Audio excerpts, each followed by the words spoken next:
Yeah, now we move on to what I think is probably one of our more exciting segments of our show, and probably the most exciting segment of this show right now, is we're going to talk about the wild card games, and we're going to, discuss about everything with it. So, starting off Saturday, January 15th, just a couple days from now, we have the AFC tips off 4:30 p.m. We have the number 5 seed Los Angeles Raiders will visit Ohio, only team to represent in Ohio, the Cincinnati Bengals. It's a -5 line, meaning the Bengals are favored by 5 points. I am going to go out on a limb and say that the Raiders are going to win this game, which obviously means that I think they're going to cover the spread. But I don't know. Maybe it's a little bit of bias play, but I definitely think that Derek Carr is ready for the Cincinnati Bengals. And we talk about Bengals as a team where they'll show up looking like they could win the AFC championship, and they'll show up looking like they shouldn't even be in this game. So, I mean, it's just inconsistent for both teams. Both teams are very inconsistent, but I like the Raiders in this matchup. Yeah, this is a line where Cincinnati is a -6-point favorite, and this is a over-under of 49. There is a low of 21 degrees Saturday in Ohio, and it's supposed to snow. I will say that. Cincinnati, they've gotten the better of the Raiders the last time, 32-13 in Week 11. Both these teams lack the playoff experience, though, let's be honest. Two offenses, very, very comparable, ranking 7th and 8th in offensive yards per play. Curious to see what's going to happen. The Bengals, have lost 8 straight postseason games by an average of 12 points. Their last playoff win came in 1991, which was 30 years ago. Fun fact, there's never been a text message sent when the Bengals have won a playoff game. I saw that when I woke up this morning. Toss that in for you. Never any text message has been sent. The Bengals won a playoff game. Never. Wild to me. It's just funny to think about. You gotta think how many Bengals teams have been legit. I mean, you have the AJ Green, Andy Dalton era, but that was a very short era. While you had the Terrell Suggs, Ray Lewis, E.D. Reed, Ravens, you have the Big Ben Pittsburgh Steelers that were winning championships at that time. So it's like, how many opportunities did the Bengals ever have? This is one of their closer opportunities to the dream. For sure. Like we said, this Raiders team snuck in the playoffs, a team that had fired their head coach and done a lot of things. I mean, this is a team that also Joe Mixon has torched in his career. He's the first player in NFL history with 100-plus scrimmage yards and 1 touchdown in his first 3 games against the opponent. Done it every single time. When Joe Mixon's healthy, I'm saying he's a top 5 talented back in the league. I've been on that for a while. Yes, you have. Love Joe Mixon's talent. Top 3 in the league in rushing. Very, very good guy. 13 rushing touchdowns, 3 receiving touchdowns, 1,200 rushing yards on the year. 292 carries. He's gotten a full workload this year for once. Talking about this passing game, it clearly goes as far as they do. Joe Burrow, 4,611 yards on the year, 34 tuds, 14 interceptions. Up there in that category, done a good job protecting the ball over the last few weeks. We talked about him going over 900 yards and both 4 touchdowns against the Ravens and who was it? Ravens and who else did the Burrow pop off against? But he had that 2-game stretch going off there. Chiefs. Yeah, 2-game stretch going off, getting the ball to his playmakers. Jamar Chase, 128 targets on the year, compared to T. Higgins, 110. Jamar Chase's 81 receptions compared to T. Higgins' 74, which I'm just going to toss that out there. 18 more targets, only 7 reception difference. T. Higgins, It looks like I've been on it. I love T. Higgins. I understand Jamar Chase's draft pick and what he's done. T. Higgins is elite right there with Chase.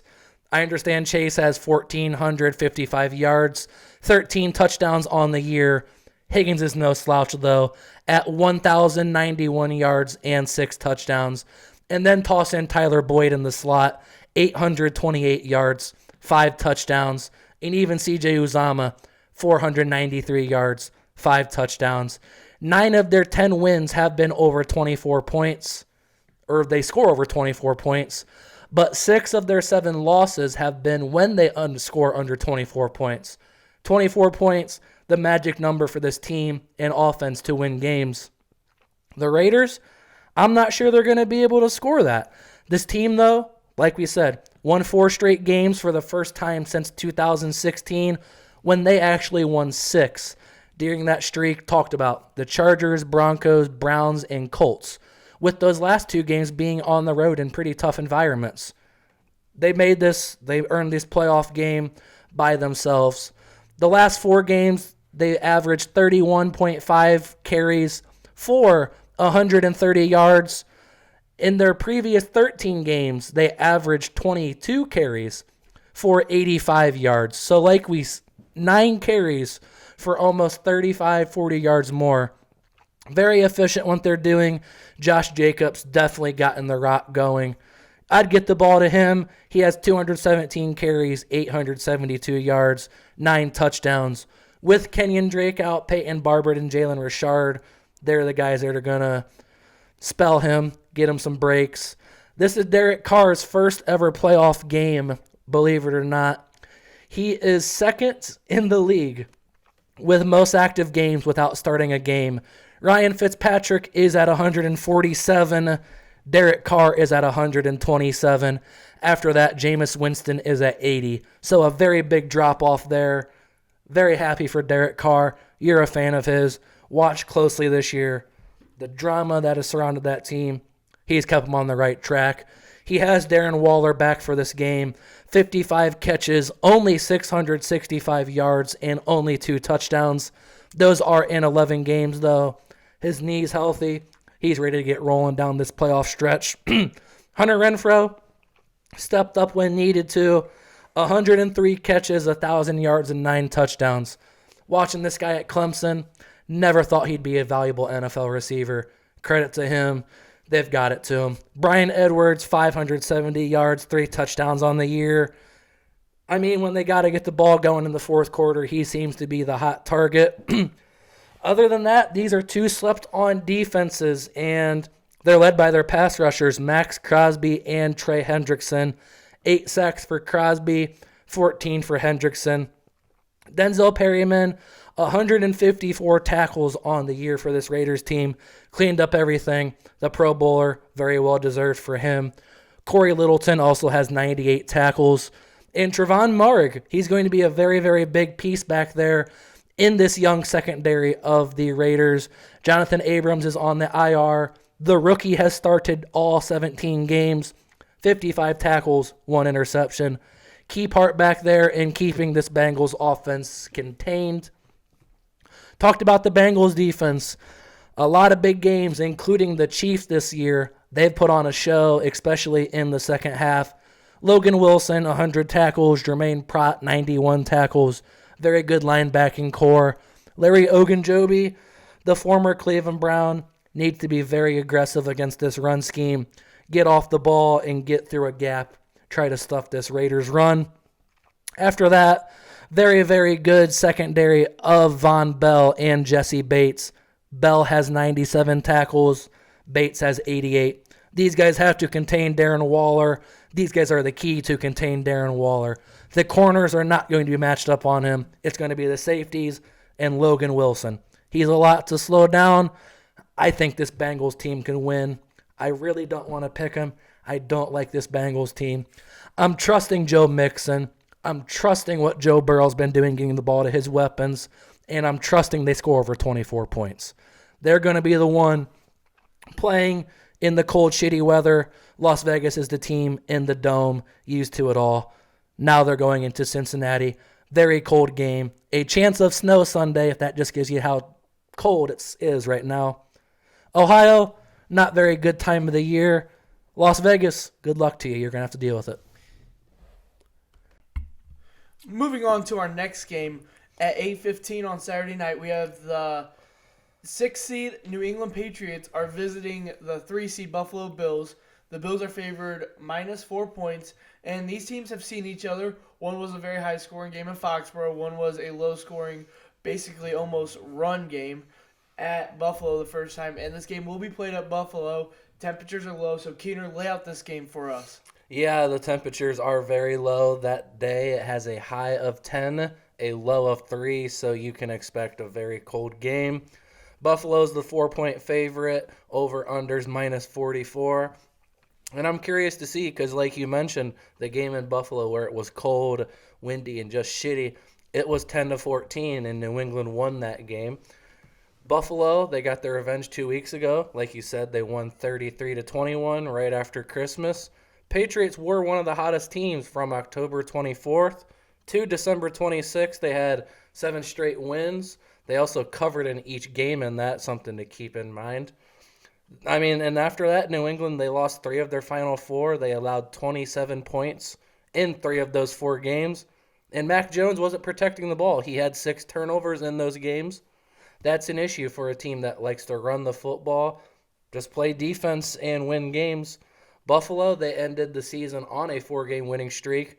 Let's be honest, they didn't beat anyone too impressive. Panthers, Patriots, Falcons, and Jets. Teams that you are supposed to beat. Yeah, they did their job sometime. The Falcons game looked a little bit rough. Once again, just shitty cold weather up there in Buffalo. Clearly, New England will be used to playing with that. Buffalo, though, for as much talk about there is with New England's defense, Buffalo's defense is number 1 in the NFL in points per game, yards per game, yards per play, first downs per game, and third down percentage. So every key stat you essentially look at, especially getting them off the field on third down, that happens. It's even more fascinating they did it without 0 Pro Bowlers. Talk about Jordan Poyer and those guys making it. Never happened. He leads that secondary with 91 tackles, 5 interceptions, as well as Micah Hyde. He's got 5 picks, 70 tackles. Teron Johnson, he's the slot corner. That essentially is the number 1 corner without Tre'Davious White. Only 1 pick on the year. After that, Levi Wallace, Dane Jackson, he's a second-year corner. They have to step up in this game or Mac Jones can really test the secondary. Other than that, they have started running the ball recently, so the linebacking core, Tremaine Edmonds and Matt Milano, also A.J. Klein. 108 tackles for Edmonds. He's a very, very solid player that's quick as shit. He also has 7 tackles for loss. Other than that, they got a young defensive line that they've built up themselves. Gregory Rossaro's their first-round pick this year. 50 tackles, 8 tackles for loss, and 4 sacks to lead this team, with Ed Oliver, who has 4 sacks. These guys, they can't apply the pressure to the quarterback and just make it very hard with that back end. It's very hard to just get open in that secondary. Like we said, in that terrible weather game, that was 14-10. Mac Jones, he only threw 3 passes in that game.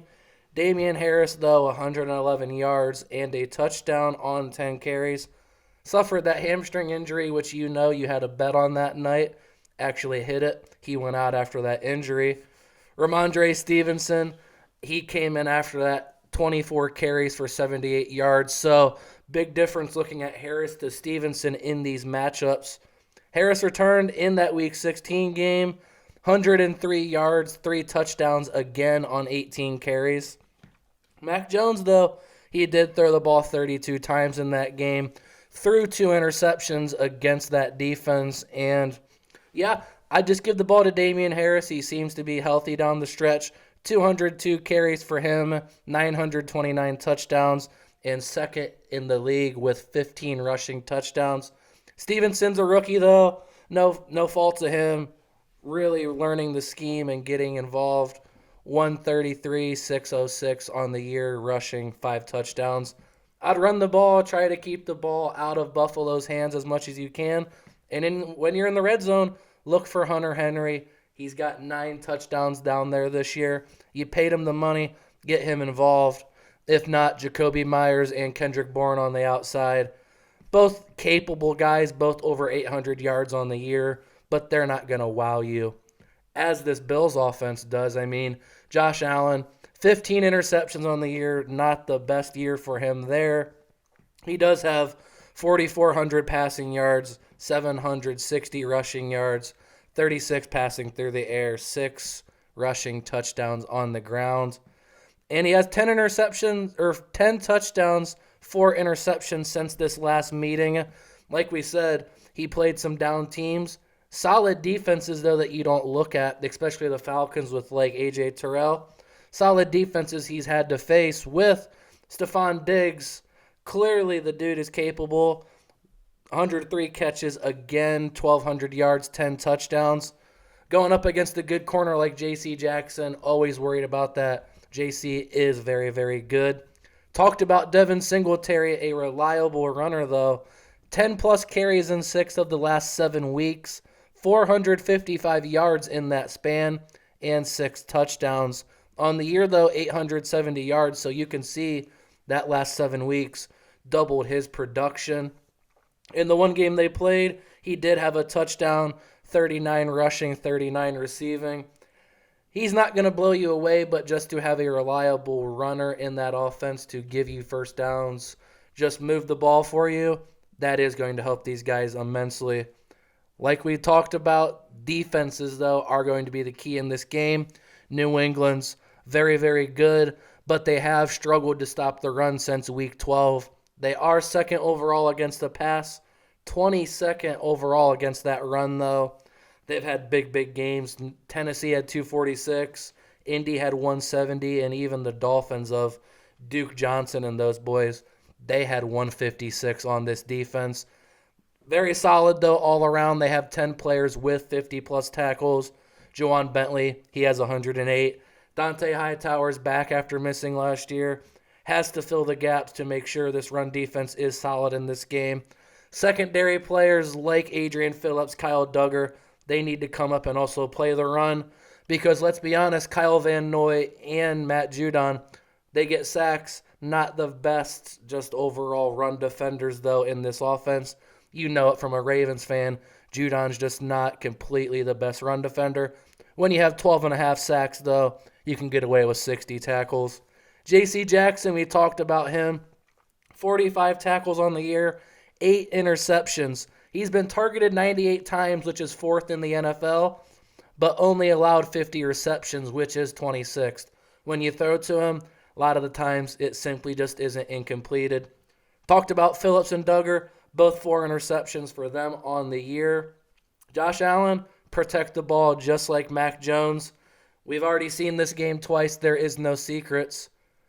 Both teams are going to come out. They're going to like to keep possessing the ball, I would feel like, in this game. After that, fewest turnovers are going to win this. I mean, it's simple as that. If Mac doesn't turn the ball over, they have a shot. If J.C. Jackson can get a pick or something, possibly a forced fumble from that defense, you have a shot. Other than that, I'm rolling with Buffalo in this game. I've been on them all year. New England's trending the wrong way. Buffalo's trending the right way at the right time. Not very solid opponents, but they did beat that Patriots in that 4-game winning streak. Where are you at? Yeah, I got Buffalo in this game. I think that it could be a tight game if Mac, like you said, keeps his turnovers to a minimum, along with Josh Allen. If this game is a clean game, I can see it being a down to the last possession, having to march down the field kind of game.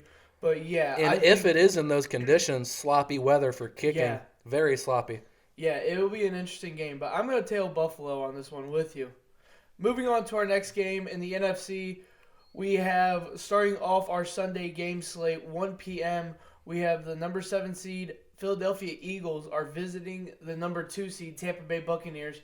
Obviously, the Buccaneers have had a wild past couple weeks, losing some star receivers, and then you have the Antonio Brown incident. So, obviously, they're not composed as they usually are. And the Philadelphia Eagles, I mean, it's a young team that makes some noise here and there, and it's an 8.5-point spread. Buccaneers are favorites. I'm going to go, I like the Buccaneers in this game, but I like the Eagles to make this game an interesting. I don't know if it's going to be a close game, but it's going to be an interesting game. Yeah, you're mentioning it'll be interesting. They are down there in Tampa Bay, not cold weather. It will be 73 degrees. There is a 80% chance of rain, though. That was from this morning. It has not changed from the past few days. It's going to stay that way.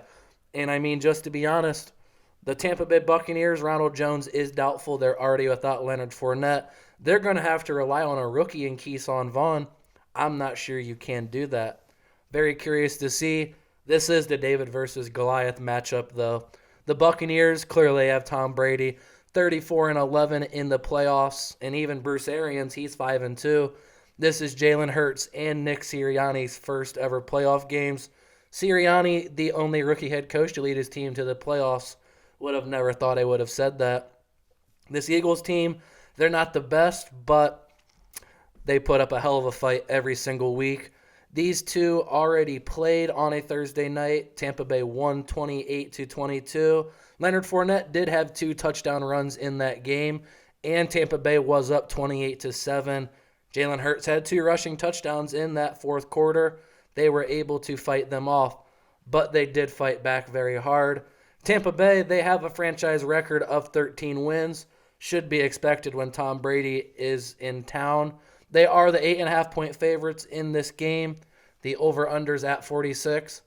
I don't know. I'm very curious to see because this Eagles team, they're not the best. Like we said, they cash in on a lot of field goals, not scoring touchdowns.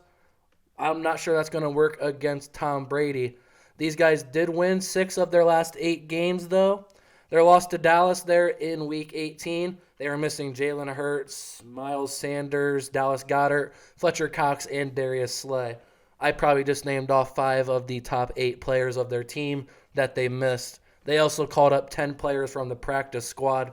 So, not the best there. Jalen Hurts, 16 touchdowns, 9 interceptions passing on the year. Does provide 10 rushing touchdowns on the ground with 788 yards there. Only 3,100 passing yards. Not the best passer. That's not their identity, though. They like to run the ball. Miles Sanders is questionable with a hand injury, though. He has 137 carries on the year, only 754. 0 rushing touchdowns, though, as compared to Boston Scott, the guy who would take that over that role. 7 rushing touchdowns on 373 yards. You have him and Jordan Howard to spell him. Not the best, like we said. These guys can get it done. Very capable behind that offensive line of Jason Kelsey. They're experienced up front. First-round pick, Devontae Smith. 64 catches, 916 yards, and 5 touchdowns on the year. Would really like to see him get over 1,000 just to have that fresh, just nice rookie year. All this talk about Jalen Waddle and Jamar Chase. This guy's doing just fine himself in this offense. Leading the team in all categories. Dallas Goedert second with 56 catches, 830 receiving, and 4 touchdowns. Quez Watkins, very underrated name. He has 697 yards on the year, only 1 touchdown. Their identity is running the ball. Very solid field goal kicker. As well as the Bucs, they brought in Ryan Suckup for games like this where it comes down to the end. Seen a lot from Brady in his career from his field goal kickers. This could be a game where it could come into play without Fournette, without Jones down on the goal line. Might not be able to punch that in, as Le'Veon Bell's going to be one of the people to spell your running backs. In his time there, 18 rushing yards, 31 receiving yards. He does have a touchdown, but like we talked about, Keyshawn Vaughn's your rookie or second-year player you're going to rely on. Not many snaps last year. Only 2 touchdowns this year on 180 rushing yards. I mean, he's capable out of the backfield with 4 catches. Not going to burn you down the field, though. Brady, clearly without Chris Godwin and Antonio Brown, no longer with this team. So he does have Mike Evans as his number 1. 74 catches, 1,035 yards, and 14 touchdowns. 8 1,000-yard straight seasons for this guy. Very reliable. Brady's going to get him the ball, and he has all year. 43 touchdowns, 12 interceptions, on them 5,300 yards passing. Leading the league in all categories there. They are really relying on him lately. Guys have to step up around Mike Evans, though. You can't do this all on your own. Cyril Grayson is a guy you've been seeing lately, very underrated. Speedster out of LSU, that was a track star. He has 10 catches, 212 yards, and 2 touchdowns. They're getting him more involved lately, as they will Tyler Johnson. He's a second-year player out of Minnesota, 36 catches, 360 on the year for him. I would assume he'd get the ball to Gronkowski. He's back. He seems to be very healthy down the stretch. He has 6 touchdowns on 802 yards on the year. The other tight ends need to step up, as like Cameron Brate, O.J. Howard. Those guys are there for a reason. They have to step up in these games. O.J. Howard was a former second-round pick. I'd love to see him come out in this game. Brate will get the occasional touchdown here and there. As Brashad Perriman, these guys have to step up as, like we said, without the running backs, you might have to pass the ball. And if it's in rainy conditions, this young receiving core, like we talked about, of Johnson, Grayson, and Perriman isn't the best. They have to step up. That Philadelphia defense, they're led by their defensive line. They're going to pressure the quarterback from the middle of that defense, and that's where Tom Brady struggles. If you get pressure on the middle of him, he struggles with that. Javon Hargraves, 63 tackles, 9.5 tackles for loss, and 7.5 sacks on the year for him. Fletcher Cox, the star of this team for so many years, fading away, but he's not done yet. 35 tackles, 7 tackles for a loss, and 3.5 sacks. Josh Sweat, he also has 45 tackles, 7.5 tackles for a loss, and 7.5 sacks. These guys, they can apply the pressure. They're going to need to. As well as, if, like we said, it's going to rain, this linebacking core of Alex Singleton and TJ Edwards, they need to step up. Both over 125 tackles on the year. They got to create some havoc, get to the quarterback. They're going to have to dial up some blitzes. How good will it be? Brady's seen everything in his career. Not very sure. The Pro Bowler, Darius Slay, he's probably going to shadow Mike Evans all day, if I would imagine. 3 interceptions on the year, 52 tackles. Very solid corner. Don't know if he deserved the Pro Bowl this year, but one of the best at his position in this league. Anthony Harris, 72 tackles, the former Vikings player, leading that safety unit this year. Other than that, Steven Nelson and Rodney McLeod, they're veterans. They have to step up in this game, proved why they got brought in. Tampa Bay defense, we saw them last year, really down the stretch in the playoffs. That front seven's nasty, they're fierce, and they can really get just to the running back, to the quarterback, anything they need to do. Devin White leads that unit, 128 tackles, 8 tackles for a loss, and 3.5 sacks. They are without Levante David's 97 tackles. Very big loss there. Kevin Minter's a veteran, though. He's 31. He has 33 tackles, 2 tackles for loss in his short time this year. The edge rushers, Shaq Barrett, JPP. Barrett has 10 sacks, JPP down year with only 2.5. Joe Tyron, the rookie, though, they drafted this year. 4 sacks for him on the year. Really at stepping up in JPP's down year, like we said. Vita Vea, 32 tackles for loss, 32 tackles, 5 tackles for loss, and 4 sacks. Him and Ndamukong Suh, he also has 6 sacks. They really get pressure from the middle of that defense, just like Philadelphia. This secondary, they struggled earlier in the year. Sean Murphy-Bunting and Carlton Davis, they're both now healthy, playing very good. Antoine Winfield and Mike Edwards are back there. Edwards has 3 interceptions on the year. We saw Winfield's impact just as a rookie in the playoffs last year. These guys are very good. This defense, without Levante David, though, I feel like they're going to be primed and ready for this playoff run. Gonna have to go with Tampa Bay based off of all that I said. Philadelphia, I think they can keep it closer than people think with this rain. It's just very hard to throw the football down there. The Eagles, though, 0-6 versus 10-win teams. They've lost by an average of 13 points in them games. Not sure if Nick Sirianni and Jalen Hurts are the duo to take down Tom Brady. This Eagles team, they've done it before. Not sure if this is the year. I guess we'll see. Where are you at? You said Tampa Bay, right? Yeah, I got Tampa Bay winning this game, but all of what you said supports my argument that I do think the Eagles will keep it close. Just some things that I have also that I think will summarize why I think the Eagles will keep it close.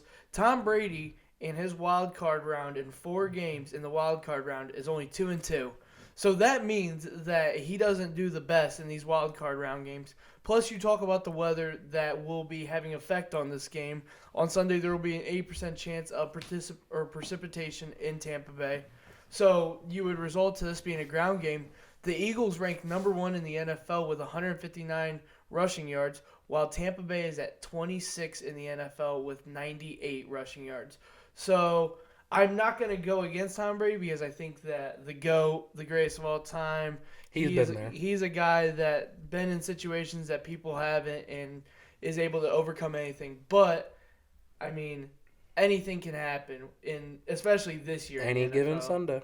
Any given Sunday. Moving on to the next games, we have the 4:30 game in the NFC. We have the 6 seed San Francisco 49ers will play at Jerry's World, the 3 seed Dallas Cowboys.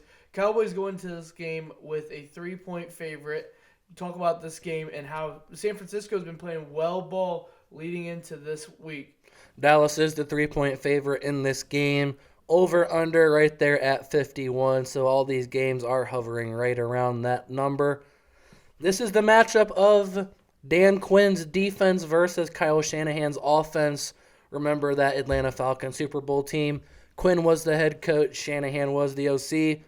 Those roles are reversed now as Quinn has his own defense. Clearly no longer the head coach like Kyle Shanahan. That would be Mike McCarthy. McCarthy 10-8 in playoff games. Something that really hasn't been talked about, and it was talked about really when actually McCarthy got bought in. Not recently, not the best playoff record there, and that's including Aaron Rodgers and all of those years in Green Bay. San Francisco, they made it in the playoffs, winning 7 out of their last 9. Dallas, they have won 5 out of their last 11 after a 2-game loss. Let's be honest. They beat the Saints, the Washington football team twice, the New York Giants, and the Eagles with Gardner Minshew at quarterback. Not the Eagles team we just talked about missing probably 5 of their top 8, 10 practice squad players up.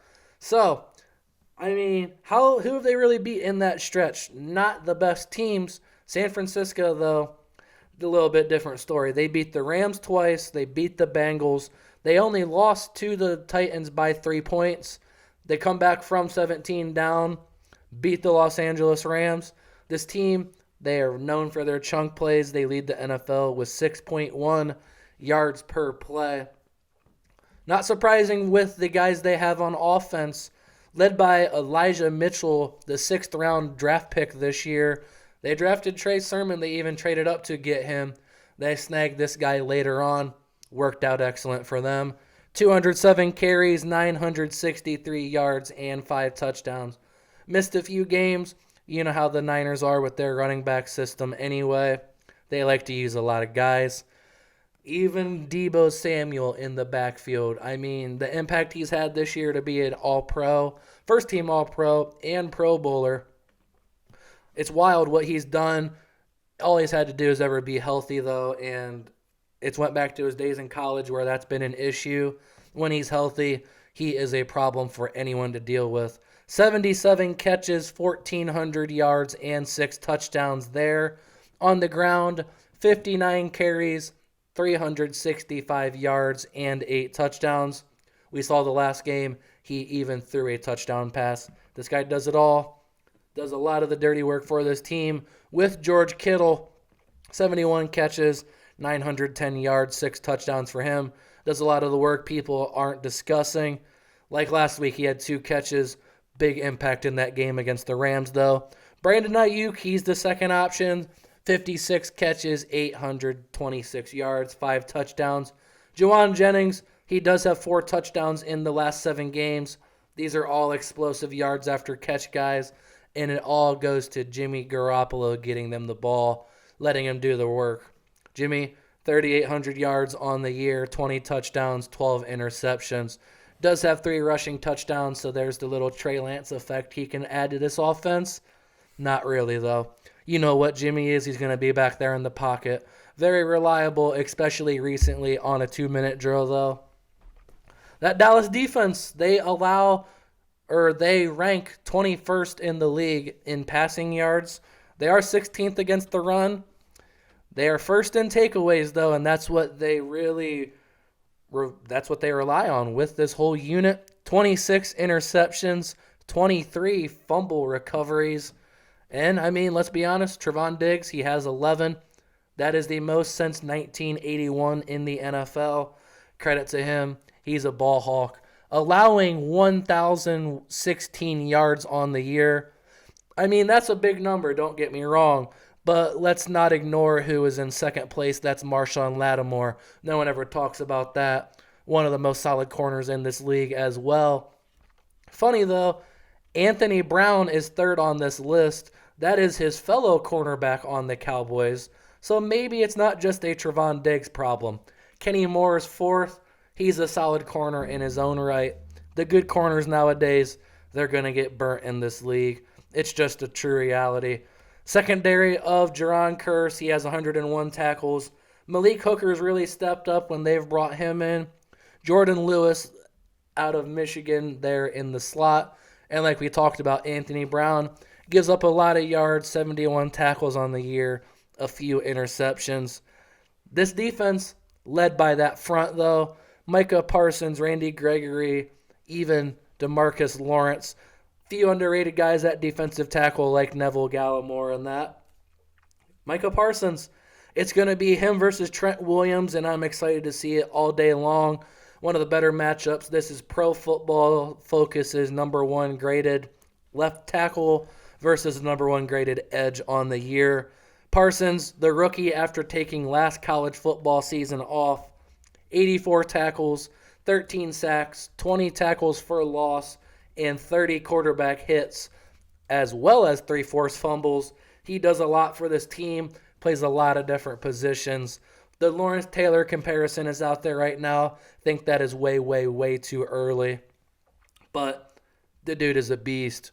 When you provide Randy Gregory 6 sacks, 17 quarterback hits, and 3 forced fumble, as well as DeMarcus Lawrence, he's only played in 7 games. In those 7 games, 7 quarterback hits, 2 forced fumbles, and 3 sacks. They need to step up with their run package, though. That's going to be the linebacking core of Leighton Vander Esch and Keanu Neal. Keanu Neal, the former safety that Dan Quinn now has at linebacker. They need to get downhill. They need to fill the gaps. Like we said, Neville Gallimore's a rookie on that line. They need to get a good push up front because San Francisco, we know what they like to do. They like to run the ball. They like to run their play-action boots off of it, and when they have success, very hard to stop them. San Francisco's defense, they're the one unit I'm paying attention to in this game. Probably the most underrated unit as just getting props to. They are 10th in the league in points allowed at 21.5, third in total defense at 310 yards per game, and they haven't allowed over 300 yards since week 14. All of their last 5 opponents are under 25 points. Fred Warner, he leads this unit with 137 tackles in the middle. The guy from BYU, slept on out of college, one of my favorite players to watch in this league. I'm an IDP fantasy player, complete stud that does a lot. As well as Al Shahari, he is questionable, as well as Dree Greenlaw. Shahari has 102 tackles on the year, so that would be a big loss without him. Nick Bosa, the guy that should be mentioned more with the Comeback Player of the Year award, just very hard when the quarterbacks are doing what they're doing. Bosa in his comeback off a ACL, though, 15.5 sacks, 32 quarterback hits, 21 tackles for a loss, as well as 4 sacks. Him and Eric Armstead, they lead this defensive line. He has 63 tackles, which is 5th on this team, as well as 6 sacks.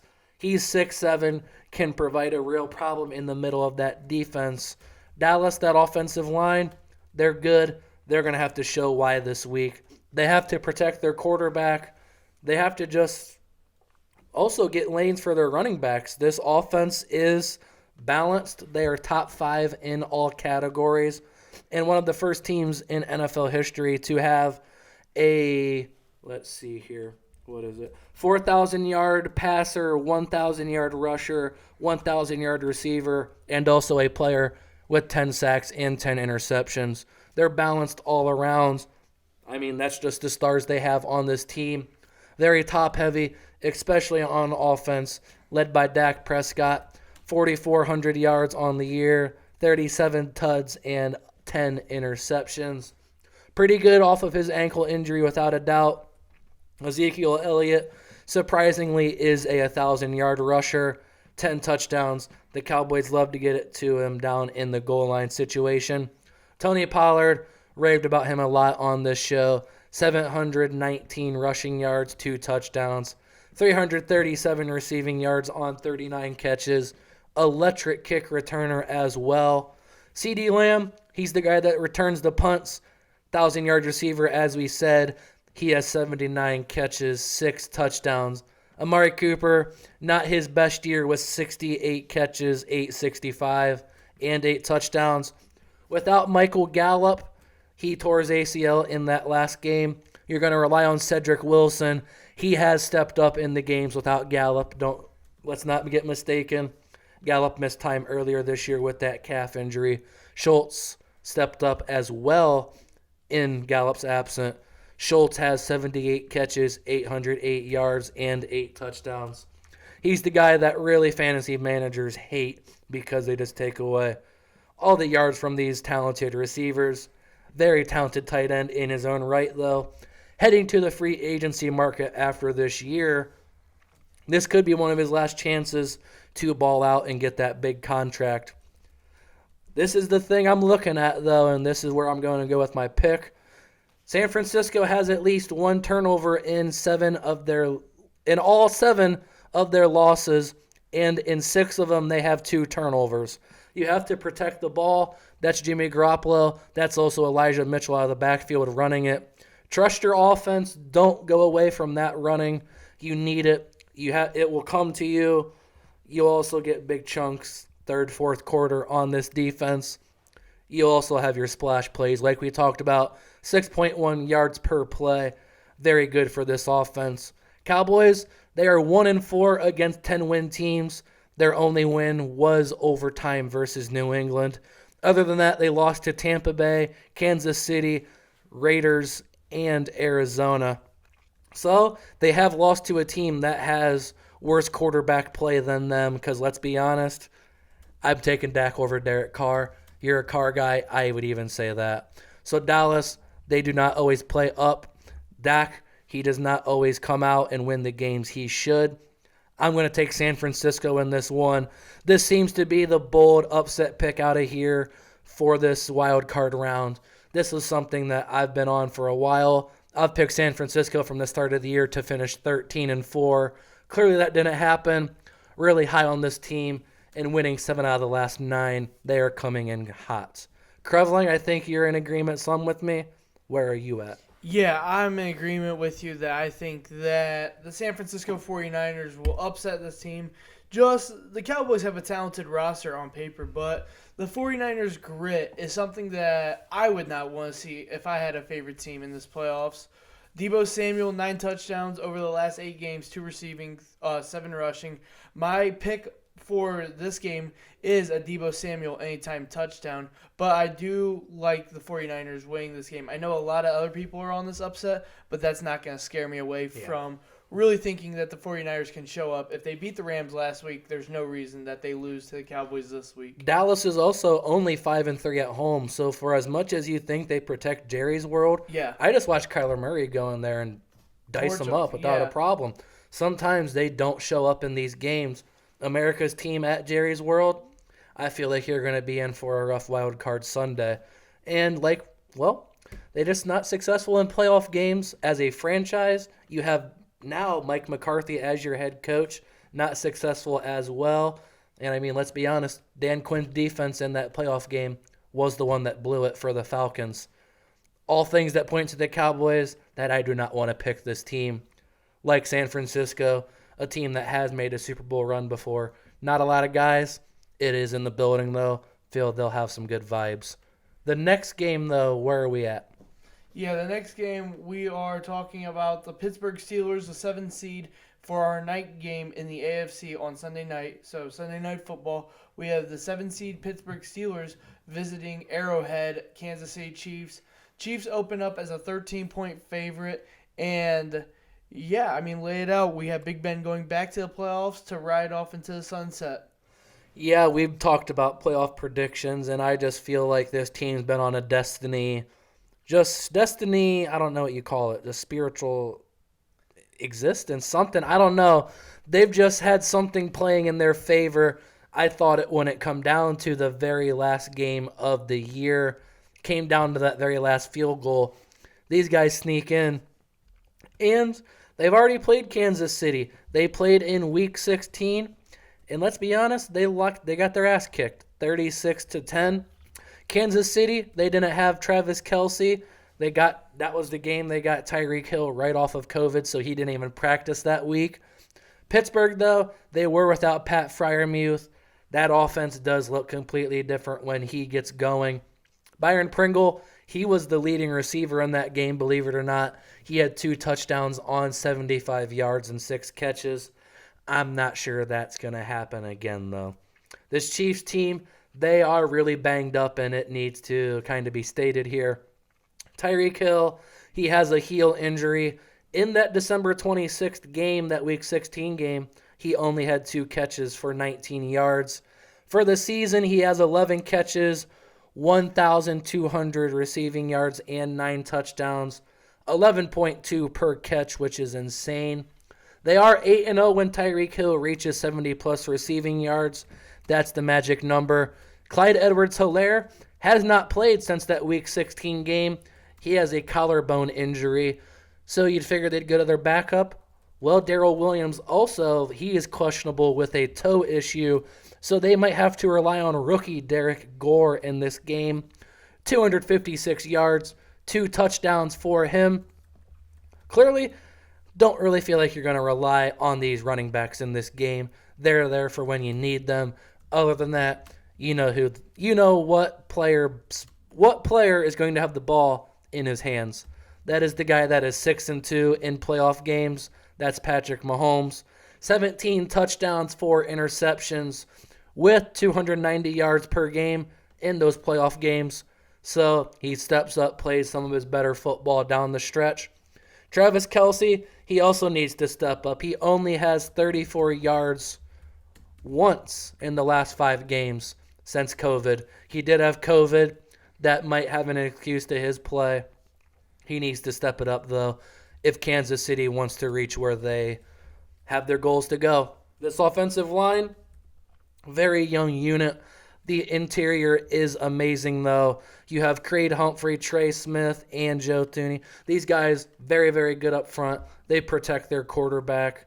They rely right off the center of that offensive line, which kind of worries me because on the edge, clearly for the Pittsburgh Steelers, you have the NFL sack leader, all-time NFL sack leader, TJ Watt at 22.5, should be 23. NFL, fucking fix it.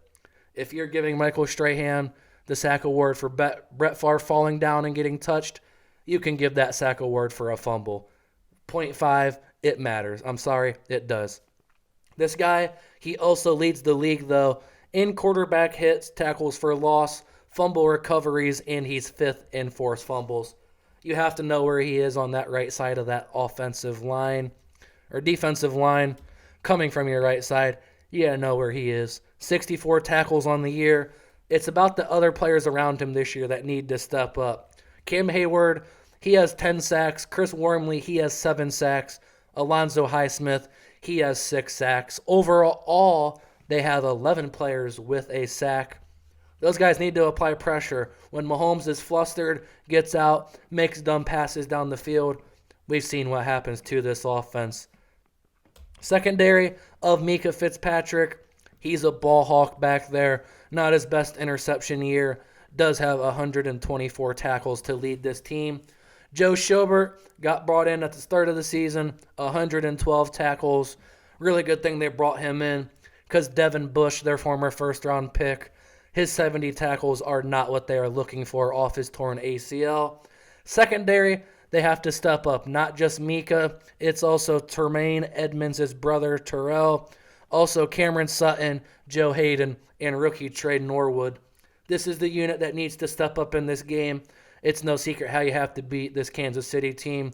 You have to create turnovers. You have to also give Mahomes just no room for these receivers to run. You can't give him open windows to throw in. These guys, very, very key in that back end to keep these speedsters in check. Big Ben, this might be his last hurrah. Not sure, though, as he gets Juju Smith-Schuster back in this game. Not the best target on the year. 15 catches, only 120-some yards. Not a touchdown on the year. Providing him could be a spark for this team, though. Big Ben, for as many playoff games as he has played, which is 13-9, he does not have the best touchdown to interception rate at 34-28. 28 interceptions in the crucial time of the playoffs, not very good. Yes, 28 interceptions is not what you are looking for. On the year, he has 22 touchdown passes on only 3,700 yards. We know what his age is, but they are starting to really rely on their workhorse of a running back, and that is rookie Najee Harris. He started all 17 games, played on 84% of their snaps, 381 touches, 1,600 yards, 10 touchdowns, and 0 fumbles. He only has 1 fumble dating back to his college career of 4 years. This guy, 1 fumble in 5 years. That's something to be talked about. Second rookie ever to have 1,600 yards and 0 fumbles. The other one was Saquon Barkley. Both workhorse physical backs that are dual threats, capable of catching the rock. This line, they need to get a push to get this guy some running lanes because he's starting to become really fun to watch. Deontay Johnson, 107 catches on the year, 1,100 yards, 8 touchdowns. Underrated receiver, the number one wide receiver on this team, hands down. Chase Claypool is not it, as his 60 receptions show, 860 yards and 2 touchdowns. For such a big jump ball guy that everyone raved about having 10 touchdowns last year, 2 touchdowns is not the number I am looking for. Ray McLeod, he's the receiver that has been stepping up without Juju out all year. Not sure what his role will be, but he does have 4 receptions in the last 3 games each. So they're getting him the ball. He's a speedster that can create some plays downfield. Talked about Pat Freiermuth, the fellow rookie with Najee Harris. 60 catches, 497 yards, 7 touchdowns. Down in the red zone, they know who to look for. They need to concentrate. They need to look the ball in. That is all of these receivers. Sometimes they lack that focus. You need to look the ball into your hands. Make sure you're not dropping the ball for your quarterback because let's be honest, or let's clearly be honest, if this is the loss that the Steelers have, this is Big Ben's last game. You have to give that quarterback all your fight. Don't lack the stupid concentration. You need to have it this game. You need to be focused and give it all for your quarterback. Chris Jones, he's going to be coming from that other side, though. I'm not a fan of him. Clearly, his contract is way overpaid. Does have a good impact, though. 9 sacks, 27 tackles, 17 quarterback hits, and 1 forced fumble. You know what he's going to provide you on a daily or gamely basis coming out of the middle of that defense. Really relying other people to make plays, like the rookie Nick Bolton. He has 112 tackles. Anthony Hitchens, the old fella there, he has 80 tackles on the year. Back end, Tyrann Mathieu, the old honey badger, and Ladarius Sneed, they each have 76 tackles. Remember, Pittsburgh traded Melvin Ingram, the guy they freshly signed this offseason, to Kansas City for a 6th-round pick. Only 15 tackles and 2 sacks in that time. But last week he did have 4 tackles, 1 forced fumble, which was taken back for a touchdown in that game. Clearly his best game for this team. I bet you he's going to have an extra something for this Pittsburgh squad. Pittsburgh, they ranked 15th in passing offense. Kansas City, they ranked 25th in passing defense. Kansas City, 4th in passing offense. Pittsburgh, 9th in passing defense. But Pittsburgh is 32nd against the run, and that's 146 yards per game. Kansas City, believe it or not, is 16th at 115 yards per game. Kansas City, we talked about them running backs being banged up. Pittsburgh, that is their weakest unit, though. Them linebackers, for as good as they are, seem to not be able to make the tackles. I'd really rely off these running backs this game. As much as you want Mahomes to pass, be smart. They'll be there later. Like the first matchup, Kansas City had 35 attempts for 127 yards. So that's over their average. If they are just a little bit healthy, can run the ball, slow this game down, and just keep Big Ben's possessions to a minimum where he gets off the field on third down because he can't complete passes or turns the ball over, you give them fewer possessions, you're going to win this game. 13-point favorite coming in. Sunday night, there's going to be a low of 12 degrees out there in Kansas City. Both of these teams, they're used to it come playoff time. This is playoff football weather. Kansas City, if you want to win this game, I would suggest going to that old school smash mouth football because they can't stop you. Where are you at? Yeah, I really like, even though all these stats and stuff fade the Steelers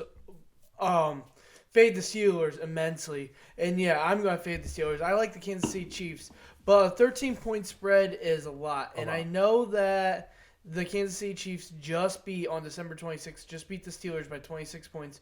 But outside of that game... So double the line, literally. Yeah. But outside of that game and the two meetings that the Pittsburgh Steelers had with the Bengals, which wasn't their best showings, they have not been beat by 13 points yet this year. And that includes playoff teams that they've played, like the Buffalo Bills, who they beat.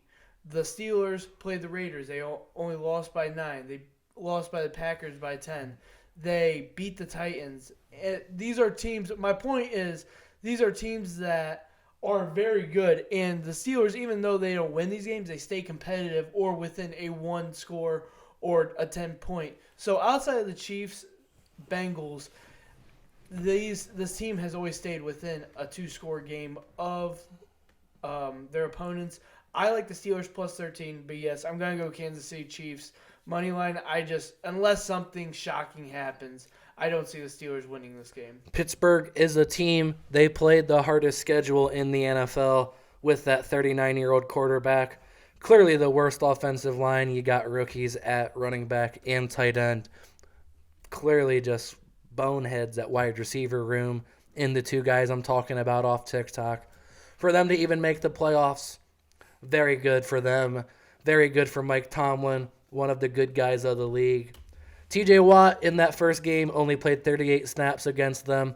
Going to take a lot more as he has to apply the pressure. If he can get a little bit of pressure and cause some havoc, game might change. I would feel like they'd be smart enough to double team this guy, unlike some of the past games we've seen, though. On to the next game, the Monday night game, the best for last, the primetime game. Monday night, like we said. Krevling, what do we got? Yeah, we have the Arizona Cardinals, the number 5 seed on Monday Night Football, 8:15, are playing at SoFi Field, Los Angeles Rams, and the Rams are a 4-point favorite going into this game. So I'll just go over the stats I have, and then we can go to you. Some stats that I think that, my gosh, people need to know is Cardinals give up on average of 28.4 points per game over their last 5 games, while the Rams average scoring 25.4 points in their last 5 games. So my pick in this game is the over, 49.5. My opinion is I think that this is going to be a shootout, obviously, between the two of the best arms in the NFL with Stafford and Murray. Despite the Cardinals losing 4 out of their last 5 games, I have seen them unravel the Rams better than anyone else in the NFL. The game pick is up and down. I went both ways with it and saw the reflective opposite side. The Cardinals did beat the Rams by 17 points on October 3rd, 2021. Flat out embarrassed them, and I would not be shocked if I saw that show again. I got the Cardinals in this. If you've watched the show and tuned in, I'm very honest about my team, and I critique them very hard. As we said at the start of this show, they started 7-0. They are the first team in NFL history to lose 6 games after starting 7-0. Everything you started will be forgotten about if you lose this game. And you're the underdog. You have nothing to lose. Come out, Play freely as you did to start the year when no one had expectations for you. I'm a Cardinals fan, and I had no fucking clue we were going to be that good to start the year. Clearly, some things have unraveled. Clearly, some injuries. Not excuses, though, as like, shit, the Green Bay Packers have missed Alexander and Bakhtiari all year, missed a lot of key guys. They continue to win. Cardinals, this is their first playoff appearance since 2015. The road team has won both games in this series, like we talked about. Rams at home, they got waxed. It was not a close game. Cardinals at home, bit of a different story, but that's just their struggles at home. They're not good there, not a good record overall. They lost 5 in a row. The Cardinals, they've been underdogs 6 times on the year. They are 6-0 in those games. I like my team this week. I do, but why do I like them? Well, as you said, both games have hit the over this year. Talked about the Cardinals' defensive struggles and the Rams' offense. I would think this game would hit the over for sure. The Rams, surprisingly, they are 3-4 as a home favorite this year. Talked about the Cardinals being 8-1 on the road. Key stat I'm looking at right there. But can't ignore this one. Sean McVay is 9-1 versus the Arizona Cardinals. And the last 2 seasons have ended at LA. They lost there last year to John Wolford with a chance to miss out on the playoffs. Let's not forget, this Rams team made the playoffs last year with Jared Goff and John Wolford. They make the trade this offseason, make some changes. I feel like a lot of the pressure is on them. But Kyler Murray's got some pressure on him too.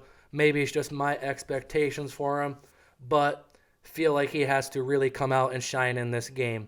The dude, he honestly is just a champion, though, and that's the one word I have. He's a champion. He's a 3-time state champion, won 43 games in a row in high school. In his 1 year starting in college, he was the Big 12 champion, and they made it to the college football playoff. They did lose, but they lost 45-34 against Alabama, and if you know Oklahoma teams in the playoff, they usually get waxed. This is the closest game they had. Kyler Murray had 415 yards and 4 touchdowns in that game. He shows up when it matters, and he knows when to show up. He knows the big moments. He keeps a low calmness to him, shows up, and he needs to. 28 passing touchdowns, 5 rushing touchdowns on the year, 10 interceptions. I need to see that number go down. I need to see him protect the ball in this game. He does have 3,700 passing yards, 423 rushing yards. Got to get the ball to James Conner. Not sure if he will play in this game. He is second in the league in rushing touchdowns right there with Damian Harris at 15. 752 yards on the year. Chase Edmonds, he will play. He said he's not missing this game for the world. He has 900 yards on the year, both receiving and rushing combined. 2 touchdowns. Kyler, he needs to be better, especially in the red zone. The last 3 games, he has a 51% completion percentage inside the 20 and a 41% completion percentage inside the 10. And just overall, they are 44% efficient in the red zone. You have to change those field goals from touchdown. I love Matt Prater. I don't want to see Matt Prater score a shit ton of points in this game. We need touchdowns. 3 cannot be 7. We need 7 points on the board. Christian Kirk, you need to be big in this game. Leading the team in receiving, 77 catches, 5 of those 4 touchdowns, 982 yards. AJ Green, this is where we're going to get real here, man. You've had a lot of struggles this year. You've done some good things, as your 54 catches, 848 yards, and 3 touchdowns show. You also have a lot of bonehead decisions that cost us in the biggest moments. This is the biggest moment of the season, bro. Don't fuck up in this moment, please. Show up. Just be ready to play. Zach Ertz, he's going to show up. He's ready to play. He's a veteran. So are you. Show up. Be a presence in that locker room. And just keep this team calm this week. Zach Ertz, he has emerged as the favorite target with D-Hop out. 56 catches, 574, 3 touchdowns. Antoine Wesley, the guy replacing Hopkins over there in the X, 3 touchdowns on the year. I mean, anything he can give the offense is just a added bonus. Rondell Moore is practicing this week. Would love to get his explosiveness back in this offense because they're really going to need it. Against this Rams defense, the pass rush, it's clearly been well stated. Aaron Donald, 7th in the league at 12.5 sacks. I mean, I think he's one of the best players, if not the best player overall in the league, not just on the defensive line. We know about Aaron Donald, though. We also know about Von Miller. He has 9.5 sacks on the year, but so does Leonard Floyd. He has 9.5. He provides just as equal of a scary pass rush opponent on that right side. This offensive line, they have to step up this week. Humphreys was absolutely torched last week, and let me just tell you how bad. DJ Humphreys, in his first 12 games this year, allowed 19 pressures. But in his last 4 games, he's allowed 23. In last game, he allowed 6. Those have to change. You have to be better, especially with Von Miller. He's getting hot. He's coming off that edge. This team, 9-3 with Rodney Hudson at center. He's going up against Aaron Donald. I would like to think he was bought in for this reason, to help block that man across from you. For whatever reason, the offensive line just seems to be more focused, more disciplined when he is out there. That's going to be needed this week. We can't have the false starts. We can't have the holdings. Need to be disciplined and keep the quarterback's jersey white. On the other side, I mean, we know what this Rams offense is. There is no secret. They love to pass the ball, and you know who it's going to. This offense is led by Cooper Kupp, not Matthew Stafford, Cooper Kupp. They run so much of their offense through him. They extend the run game out to him. 145 catches, 1,947 yards, and 16 touchdowns. All number 1 in the league. He did fall 19 yards short of the receiving record that Calvin Johnson has, but we know what he is on the year. He's a problem, and they're just force-feeding him the ball, so it's really hard to stop. Without Robert Woods, it's been happening more and more. Matthew Stafford, he is 3rd on the year in passing with 4,886, 2nd in passing touchdowns at 41, but he leads the league in interceptions at 17. He does have over 3 touchdowns in 9 games, does have over 300 yards in 7 games, but this is the guy in his 3 playoff appearances. Granted, they are with the Detroit Lions, not putting much into that. He is 0-3, but 4 passing touchdowns, 3 interceptions. Those are not the playoff numbers you are looking for. Odell, he's come over, provided a touch of spark, but really, he's only getting touchdowns in the red zone. Outside of that, Van Jefferson and Tyler Higbee, they seem to be the favorites. Sony Michel, solid back out of the backfield, but with Cam Akers back, they went easy on him last week, but that's already knowing you're in the playoffs. Curious to see if he gets a little bit more run this week, which I would really prefer not to see. But if we do see it, the run defense for this Cardinals team, they have to step up. They have to get off their blocks. They have to get downhill and just simply beat the Rams offensive linemen to you. They've been getting pushed around so much, and it's something I keep going back to and back to and back to, but it's so obvious. They get to the second level of the defense so easy, and you're putting so much pressure on your linebackers and safeties to tackle an open field. Yeah, we've spent first-round picks on our safety and 2 linebackers. They should make them tackles, but these are professionals, not always that easy. With J.J. Watt back this week, possibly, I'm not going to jinx it. I'm going to say he's very doubtful, but I'm just going to toss in that same chuckle that he did when they asked him about playing this week. This guy came back, fought through a lot just to get back to this point. Listen, the guy's not going to practice if he's not going to play. I don't feel like they're going to put out that big of a smokescreen. And in the first 7 weeks he played, clearly they were 7-0. Let's not be honest. Let's not fault it. 7-0. They were beating a lot of teams. This guy was 14th in quarterback pressures in those 7 weeks with 25. He was also 6th in tackles for loss. He just provides a threat that a lot of people don't provide. 3-time Defensive Player of the Year, 5-time All-Pro. Having him there, you have to just focus on him as compared to the sack leaders on this team. Marcus Golden with 11 and Chandler Jones with 10.5. If you have to focus on just one of those guys, it's very hard. And you have to focus on 3. Guys have to show up, get some pressure on Stafford this week, make him force some errant throws into the back end where Jalen Thompson has 120 tackles. Budda Baker provides 98. Also provides 3 interceptions. Would love to see him involved in the blitz packages this week again, as he has 6 tackles for loss and 3 sacks. Get this boy involved. Let him fly around and be the playmaker he is, as well as your linebacking core. Talked about Isaiah Simmons. He is missing practice today with a illness. It is not COVID related. I hope it does not affect his play on Monday night.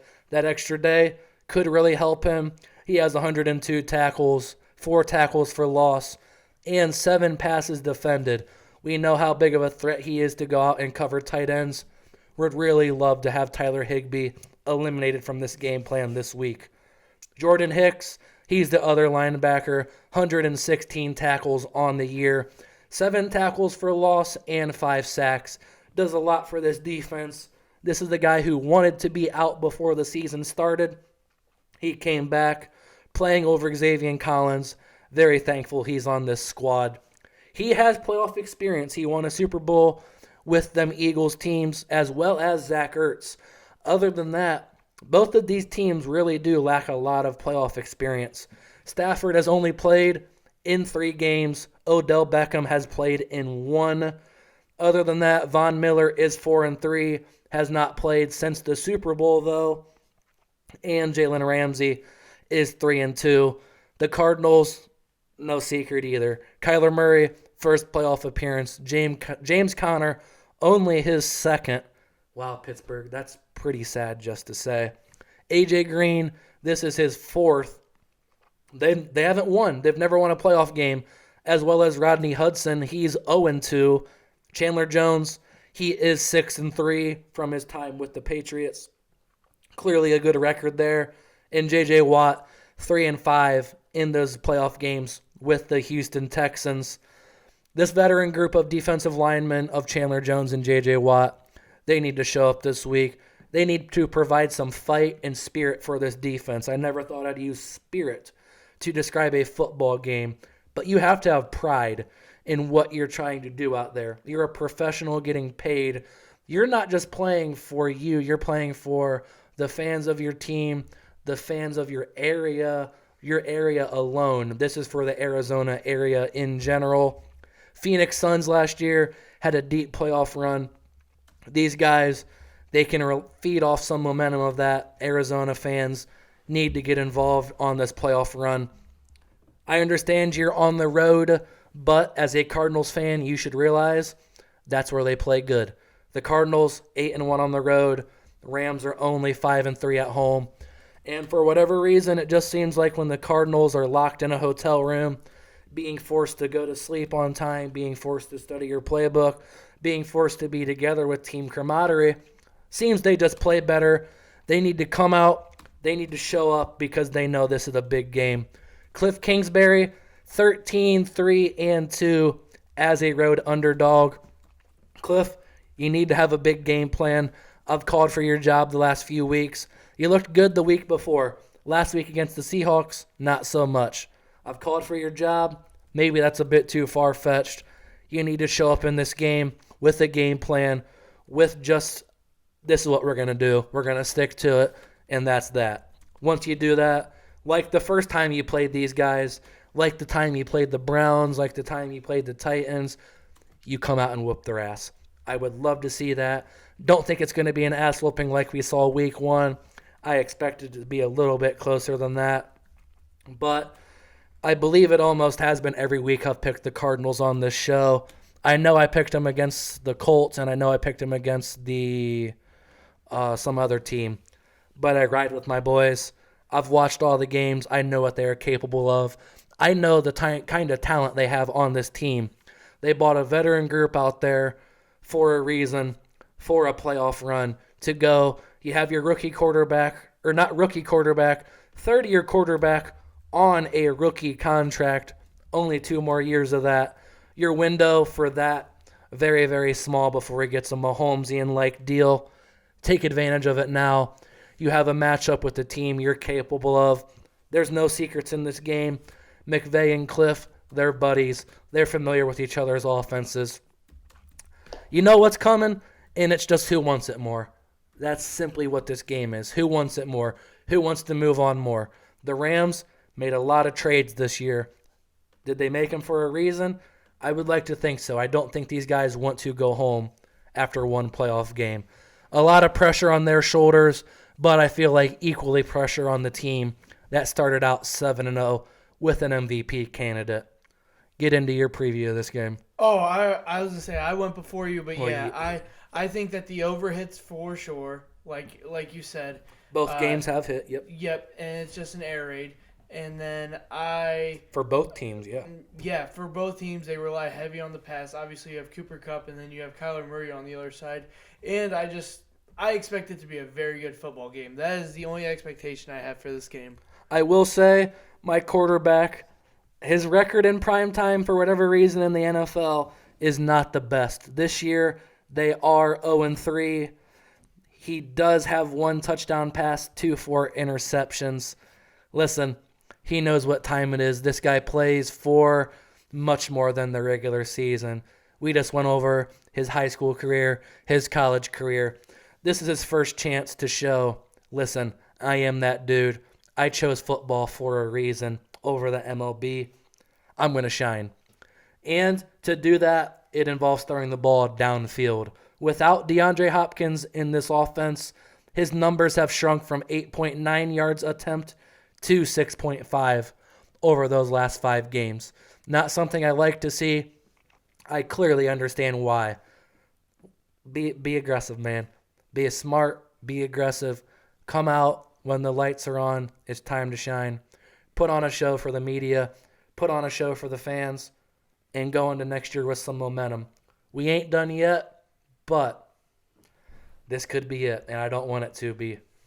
But going into the bold prediction then, it involves this game, and that is I have Kyler Murray over 400 total yards and 4 touchdowns. In Week 4, he had 268 yards, 2 touchdowns, 39 rushing yards. In that Week 14 game, he had 383 passing yards. He had 61 rushing yards, but he did throw 2 interceptions and 0 touchdowns in this game. K1, he knows he needs to be better.